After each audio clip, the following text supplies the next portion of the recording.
తెలంగాణ మలిదశ ఉద్యమ తొలి అమరుడు కాసోజు శ్రీకాంతాచారి 41వ జన్మదినం సందర్భంగా ఎల్బీ నగర్ చౌరస్తాలోని ఆయన విగ్రహానికి విశ్వబ్రాహ్మణ నాయకులు ఘనంగా నివాళులర్పించారు. అఖిల భారత విశ్వకర్మ మహాసభ అధ్యక్షుడు కౌలే జగన్నాథం ఆధ్వర్యంలో జరిగిన ఈ కార్యక్రమంలో నాయకులు పూలమాలలు వేసి శ్రద్ధాంజలి ఘటించారు.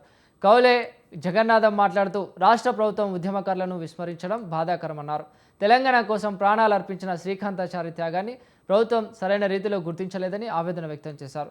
శ్రీకాంతాచారి జయంతి వర్ధంతి వేడుకలను ప్రభుత్వం అధికారికంగా నిర్వహించాలని ఆయన డిమాండ్ చేశారు. అలాగే విశ్వ బ్రాహ్మణుల సమస్యలను తక్షణమే పరీక్షించాలని జగన్నాథం కోరారు.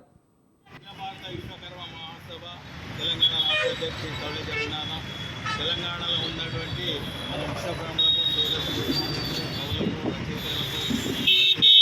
పేరు పేరున ధన్యవాదాలు తెలియజేస్తూ మరి ఈరోజు ఎల్బీ నగర్ చౌరస్తా దగ్గర మన శ్రీకాంతాచారి పక్క మండలం లోపల ఆత్మాహుతి చేసుకున్నాడంటే మన విశ్వబ్రాహ్మణుల జాతి గురించి కాదు, తెలంగాణ రావాలనే ఉద్దేశంతో అన్ని జాతులు ముందుపడతాయనే ఉద్దేశంతో ఆయన ఆత్మాహుతి చేసుకున్నాడు.